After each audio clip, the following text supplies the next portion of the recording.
पहले खबर आगर मालवा से, जहां सरकारी जमीन को मुक्त कराया गया। प्रशासन ने खड़ी फसल पर ट्रैक्टर चलवा दिया। 175 बीघा गोचर भूमि को कब्जे से मुक्त कराया गया है। कलेक्टर के निर्देश पर यह पूरी कार्रवाई हुई है। निपानिया बैजनाथ में यह बेजा कब्जा था, फसल लगा दी गई थी। ट्रैक्टर चलाकर 175 बीघा जमीन को बेजा कब्जे से, अतिक्रमण से मुक्त कराया गया।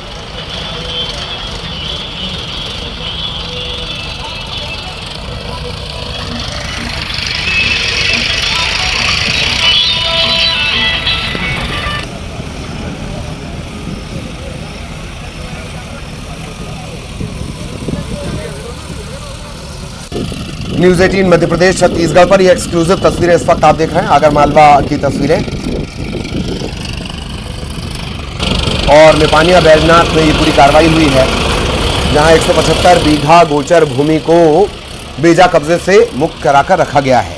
कब्जा करने वालों ने इस पर फसल लगा दी, फसल उग गई, काफी बड़ी ये फसल हो गई थी। इसके बाद कलेक्टर ने निर्देश दिए कि तत्काल इस जमीन को बेजा कब्जे से यानी अतिक्रमण से मुक्त करवाया जाए। इसके बाद ट्रैक्टर लेकर, ट्रैक्टर के ड्राइवर लेकर, अमला लेकर, पुलिस वाले लेकर, हथियारबंद जाब्ता लेकर टीम यहां पर पहुंची। 1 2 3 4 5 6 ट्रैक्टर आपको नजर आ रहे होंगे सिर्फ न्यूज 18 मध्य प्रदेश छत्तीसगढ़ पर। सहयोगी रजनीश इस वक्त हमारे साथ जुड़े हुए हैं। रजनीश, पूरी जानकारी विस्तार से। जी ललित, ये आगर मालवा जिले का जो निपानिया बैजनाथ गांव है, इसमें आज जिला जो प्रशासन की टीम पहुंची थी और यहाँ पर गोचर भूमि पर ग्रामीणों द्वारा अतिक्रमण कर रखा था और इसमें फसल बो रखी थी। करीब 175 बीघा जमीन पर यह अतिक्रमण था, जिसको लेकर प्रशासन द्वारा कार्रवाई की गई और जो ट्रैक्टर लेकर प्रशासन की टीम पहुंची थी और खड़ी फसल पर ट्रैक्टर से फसल को नष्ट किया गया और अतिक्रमण से इस जमीन को मुक्त कराया गया है। जी चलिए, धन्यवाद रजनीश इस तमाम जानकारी के लिए।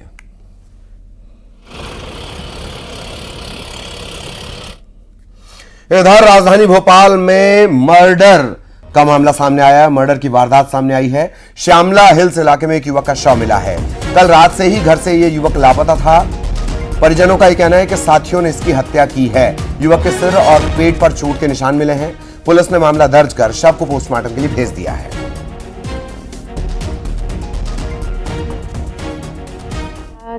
क्षेत्र अंतर्गत अपर लेक के ऊपर पहाड़ी के साइड में एक 25 वर्षीय लड़के की बॉडी मिली है, जो हमारे अभी तक के प्रारंभिक जानकारी लेने पर ये सरफराज है और निवासी थाना टीला जमालपुरा क्षेत्र का है।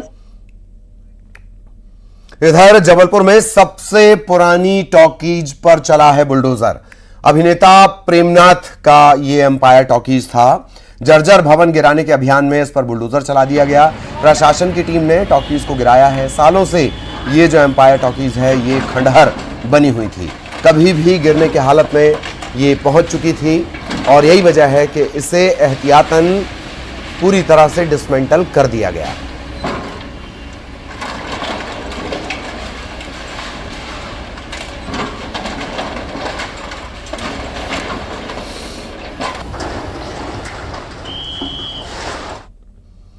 इधर ग्वालियर में हुआ है रेस्तरां के स्टाफ और युवकों के बीच विवाद। दरअसल बर्थडे सेलिब्रेशन करने के लिए युवक पहुंचे हुए थे। उन्होंने उत्पात किया और युवकों ने रेस्तरां में जमकर तोड़फोड़ भी की। इसी दौरान रेस्तरां का जो स्टाफ था और युवक थे, उनके बीच मारपीट हो गई। 2 युवक पुलिस ने पकड़े हैं और इनसे पूछताछ की जा रही है।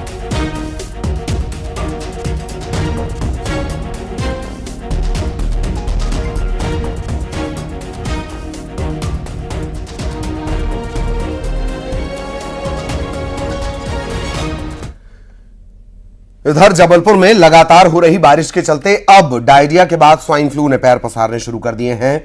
11 जुलाई से लेकर अब तक जबलपुर में 11 स्वाइन फ्लू के मरीज सामने आ चुके हैं। वहीं 10 मरीजों के सैंपल जो जांच के लिए भेजे गए, उनकी रिपोर्ट अब तक आई नहीं है। 11 मरीज सामने आने के बाद स्वास्थ्य महकमा अलर्ट है। सभी पॉजिटिव आए मरीजों को शहर के निजी अस्पतालों में आइसोलेट कर दिया गया है।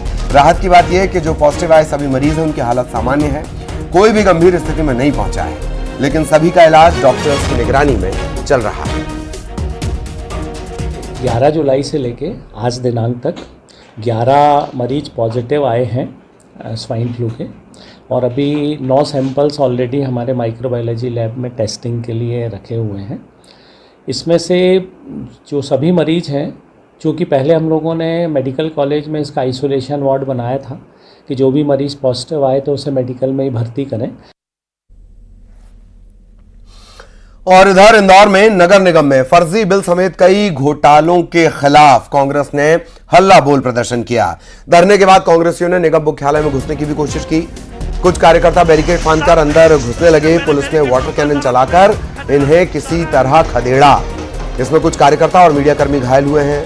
पुलिस बल के साथ कांग्रेसियों की भिड़ंत कुछ देर तक चलती रही और उसके बाद प्रदेश अध्यक्ष जीतू पटवारी, पूर्व केंद्रीय मंत्री अरुण यादव, प्रदेश के सह प्रभारी और सांसद कुलदीप ने प्रदर्शन स्थल पर ही एडीएम रोशन रॉय को अपनी मांगों का ज्ञापन सौंपा।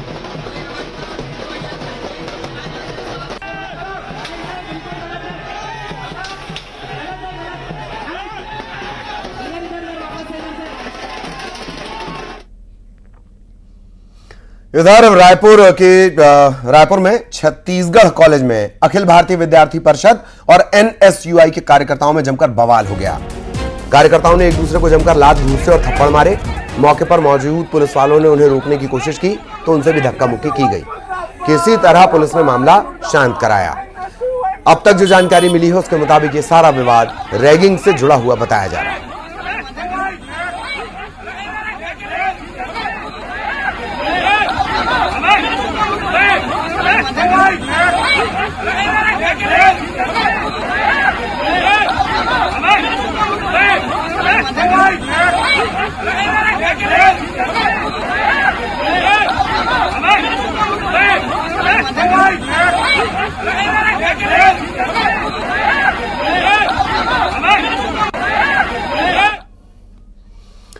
और रायपुर के रेलवे स्टेशन की लिफ्ट अचानक खराब हो गई। लिफ्ट जब खराब हुई तो उस दौरान कई लोग उसमें फंस गए। कड़ी मशक्कत के बाद लिफ्ट का कांच तोड़ा गया और लोगों को सुरक्षित बाहर निकाला गया। किसी भी तरह की जनहानि नहीं हुई, लेकिन अचानक लिफ्ट रुकने से यात्री घबरा गए। थोड़ी देर के लिए स्टेशन पर भी अफरा तफरी मच गई। लिफ्ट खराब होने को लेकर रेलवे प्रबंधन पर सवाल खड़े हो रहे हैं। आपको बता दें, रेलवे स्टेशन में एक प्लेटफॉर्म से दूसरे प्लेटफॉर्म पर जाने के लिए सीढ़ियों के साथ साथ लिफ्ट की भी सुविधा है। दोपहर में यात्री लिफ्ट से जा रहे थे, इसमें बच्चे भी शामिल थे। इस दौरान टेक्निकल खराबी के चलते अचानक ही लिफ्ट बीच में ही बंद हो गई।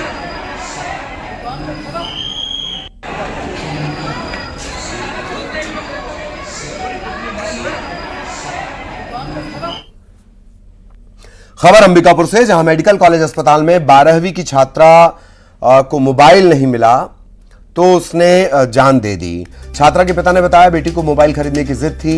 12वीं बोर्ड परीक्षा का हवाला देकर पिता ने मोबाइल खरीदने से मना कर दिया। इसके बाद इसने जहरीला पदार्थ पी लिया। आनंद फानन में इसे रामानुज नगर से सीएचसी ले जाया गया। हालत गंभीर थी। अंबिकापुर मेडिकल कॉलेज से रेफर किया गया, लेकिन मेडिकल कॉलेज अस्पताल में उसकी जान नहीं बच पाई। ये जो छात्रा है सूरजपुर जिले के पंपापुर गांव की रहने वाली थी।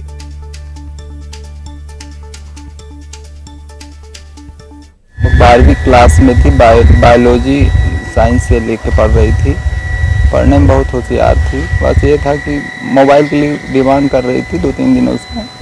मैंने बोला कि अभी बेटा तुम्हारा अभी कॉलेज जाओगी तो मोबाइल ले देंगे तुम्हारे लिए, लेकिन उसी के लिए नाराज चल रही थी। खबर जगदलपुर से, यहां साधु के वेश में ठगी करने वाले ठगों को बस्तर पुलिस ने गिरफ्तार किया है। इन 6 ठगों पर सोने की चेन को लेकर भागने का मामला दर्ज है। पुलिस ने सीसीटीवी फुटेज खंगाला। इन्हें आंध्र प्रदेश के कृष्णा जिले से गिरफ्तार किया गया है। आरोपियों से सोने की चेन और कार बरामद की गई है। ये सभी मध्य प्रदेश के खरगोन के रहने वाले हैं। एक आरोपी पर तो देश भर में 25 से ज्यादा मामले दर्ज हैं। अरुण कुमार के द्वारा आंख बंद करके 108 बार ओम नमः शिवाय का जाप करना शुरू किया गया। उसी समय जो ठग थे, जो कि साधु के वेश में थे, ये वहां से रवाना हो गए। इसकी सूचना पुलिस को लगते ही चारों तरफ नाकाबंदी की गई। आसपास के जितने भी सीसीटीवी फुटेज मिल सकते हैं। सीधी में न्यूज 18 की खबर का असर, सोन नदी के टापू में फंसे मवेशियों का रेस्क्यू कर लिया गया है। 35 मवेशियों का एसडीआरएफ ने रेस्क्यू किया है। सोन नदी का जलस्तर बढ़ने के बाद ये मवेशी फंस गए थे। न्यूज 18 ने इन बेजुबानों की खबर को प्रमुखता से दिखाया और आखिरकार इनका रेस्क्यू हो सका। 48 घंटे से ज्यादा वक्त तक ये मवेशी इसी तरह फंसे रहे।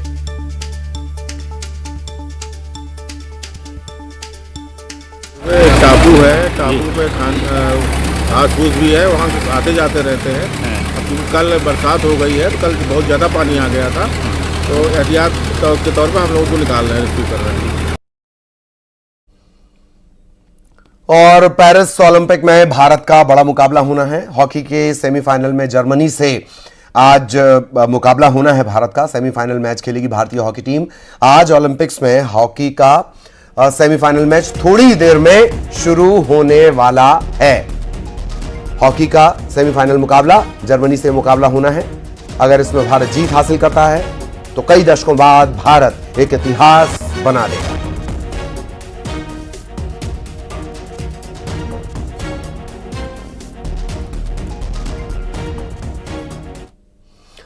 इधर बात बिलासपुर की करेंगे, जहां पुलिस को चिटफंड ठगी के मामले में बड़ी कामयाबी मिली। पुलिस ने 6 साल से फरार चल रहे एक इनामी आरोपी को गिरफ्तार कर लिया है। आरोपी मध्य प्रदेश के भोपाल से इसे पकड़ा गया है। ये शातिर करियर ड्रीम एजुकेशन एकेडमी के नाम से चिटफंड कंपनी बनाकर ठगी करता था। सैकड़ों लोगों से इसने तकरीबन 10 करोड़ की ठगी की है।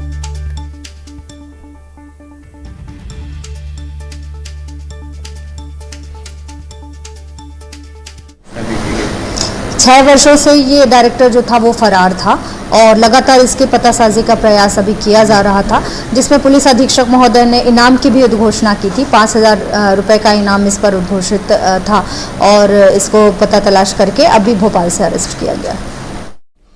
इधर मुख्यमंत्री डॉक्टर मोहन यादव कल बेंगलुरु जाएंगे। वो निवेशकों से चर्चा करेंगे। मुख्यमंत्री डॉक्टर यादव बेंगलुरु में आयोजित निवेशकों के साथ 7 और 8 अगस्त को आयोजित 2 दिवसीय इन्वेस्टर रोड शो में उनसे वो संवाद करेंगे, उद्योगपतियों से संवाद करेंगे। प्रमुख कंपनियों को मध्य प्रदेश आने का वो न्योता देंगे। मुख्यमंत्री डॉक्टर यादव की मंशा है कि ग्लोबल कैपेबिलिटी सेंटर्स को भोपाल और इंदौर में स्थापित किया जाए। इससे स्थानीय स्तर पर रोजगार के अवसर पैदा होंगे और जो आर्थिकी है, अर्थव्यवस्था है, उसे भी गति मिलेगी।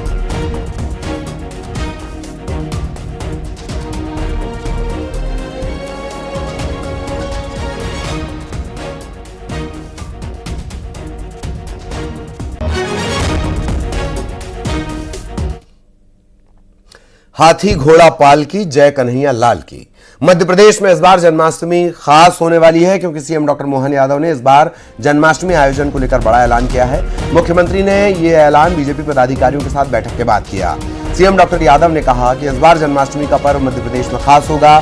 द्वारका और मथुरा की तर्ज पर मध्य प्रदेश में इसे मनाया जाएगा। प्रदेश के सभी तीर्थ स्थलों को चिन्हित करके संस्कृति मंत्रालय के माध्यम से आयोजन होगा और कृष्ण कन्हैया का जन्मोत्सव मनाएंगे। इस बार सभी मंदिरों में अलग अलग थीम पर श्री कृष्ण जन्माष्टमी मनाई जाएगी। संस्कृति मंत्रालय की तरफ से मंदिरों में आयोजन होगा। आपको बता दें, जन्माष्टमी का त्योहार ज्यादा दूर नहीं है।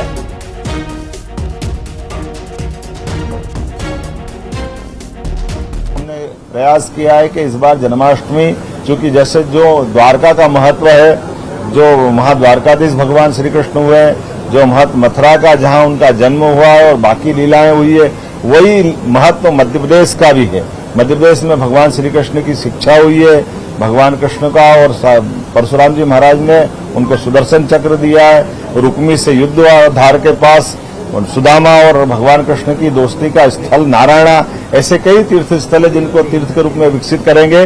तो सरकार धूमधाम से जन्माष्टमी के अवसर पर भी इन पूरे आयोजनों में संस्कृति मंत्रालयों को जोड़ते हुए इस पूरे आयोजन की रचना कर रही है। इधर सरकारी तौर पर जन्माष्टमी मनाए जाने को लेकर कांग्रेस नेता भूपेंद्र गुप्ता ने कहा कि बीजेपी सरकार जबरन त्योहारों को हथियाना चाहती है, सरकारी धन में भ्रष्टाचार करना चाहती है। वहीं बीजेपी विधायक अभिलाष पांडेय ने बताया कि सीएम का फैसला अच्छा है। धर्म को जब राजनीति हथियाना चाहती है और जो है शासकीय धन का दुरुपयोग करना चाहती है, तो तरह तरह के प्रयास होते हैं। आप जो है क्यों हड़पना चाहते हैं जिससे एक धार्मिक आयोजन को जो जनता के प्राणों में बसा हुआ है उसको क्यों राज्य के संसाधनों से हड़पना चाहते हैं? ये तो सरकार को जवाब देना चाहिए इसका, और बिल्कुल मनाई जानी चाहिए। मनाते लोग, हर घर में मनाए जाते हैं। और जन्माष्टमी मैंने देखा कि खासा युवाओं को उत्साह रहता है जन्माष्टमी में मटकी फोड़ और बाकी सारे आयोजनों के माध्यम से। तो लोग अलग अलग सामाजिक स्थान पर अलग अलग जगह लोग तो करते ही हैं, लेकिन सरकार की अपनी भूमिका आने से उसे और उत्सव के रूप से मनाया जा सकता है। तो मैं डॉक्टर मोहन यादव जी को इसके लिए बहुत बहुत बधाई और शुभकामनाएं देता हूं। और इस तरह से जो उत्सव के रूप से जन्माष्टमी मनाई जाएगी, हम सब विधायक भी अपने अपने स्थानों पर उत्सव के रूप से इस कार्यक्रम को करने वाले। और किसानों की खराब फसलों को लेकर मोहन सरकार ने बड़ा फैसला किया है। खराब फसल की सर्वे रिपोर्ट अब पटवारी के बजाय वॉलंटियर देंगे। हर पंचायत में वॉलंटियर की तैनाती होगी। ये वीडियो रिकॉर्डिंग के जरिए खराब हुई फसल की जानकारी शासन को देंगे। उनकी रिपोर्ट पर सरकार मुआवजे का फैसला लेगी।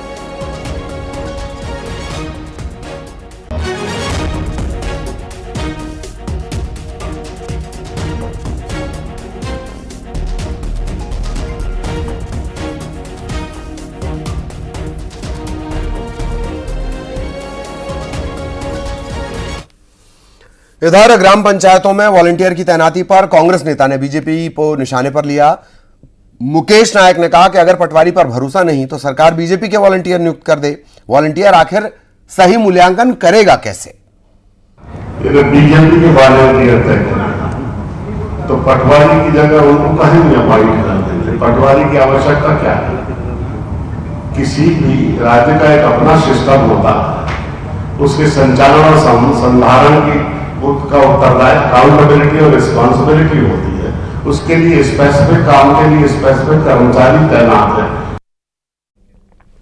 संसद में केंद्रीय कृषि मंत्री शिवराज सिंह चौहान और राज्यसभा सांसद दिग्विजय सिंह के आरोप प्रत्यारोप के बाद दिग्विजय सिंह ने शिवराज को पत्र लिखा है, जिसमें उन्होंने अपने मुख्यमंत्रित्व काल में किसानों के लिए किए गए काम का ब्यौरा दिया।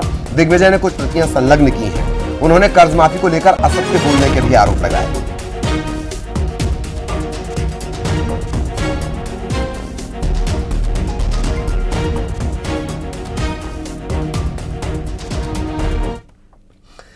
स्वतंत्रता दिवस की पूर्व संध्या पर कोलार से संत हिरदाराम नगर तक भव्य तिरंगा यात्रा निकाली जाएगी।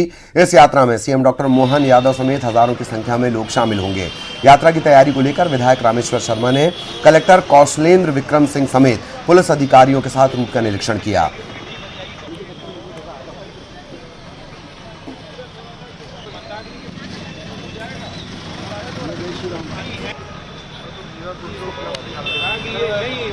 अगस्त को हम वैसे भी विचार करते हैं कि देश विभाजन हमको स्वीकार नहीं है। जो देश विभाजन हुआ है वो भी गलत हुआ है, पर आजादी का जश्न उत्साह उमंग से मने, राष्ट्रीय ध्वज सब लोग फहराएं, राष्ट्र का आनंद उत्साह करें।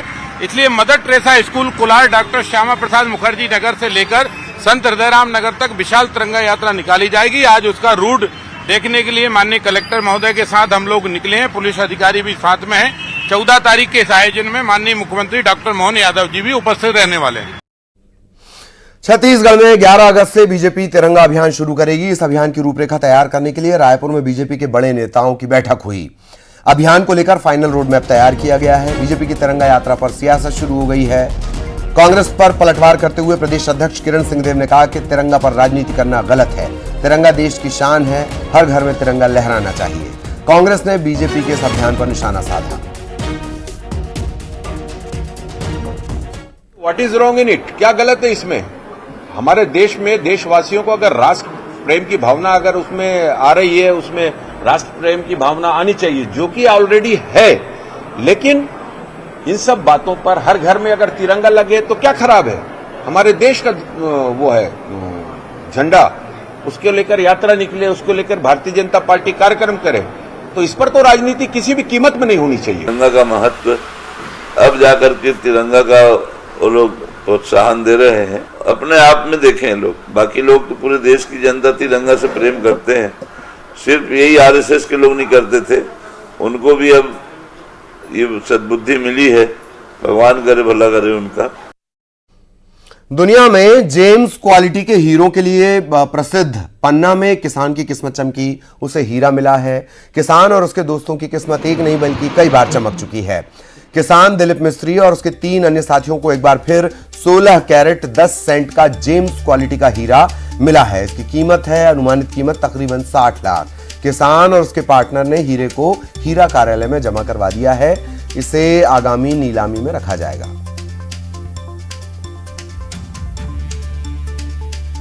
खलान क्षेत्र जरुआपुर से हीरा प्राप्त हुआ है, जिसका वजन 16 कैरेट 10 सेंट है। हीरा प्राप्त दिलीप कुमार मिस्त्री को हुआ है, जो करीबन 2020 के बाद से कोरोना के पीरियड के बाद से हीरे का काम कर रहे थे। ये 4 पार्टनर हैं, पूर्व में भी इनके पार्टनर को हीरा प्राप्त हुआ है, जो कार्यालय में जमा है।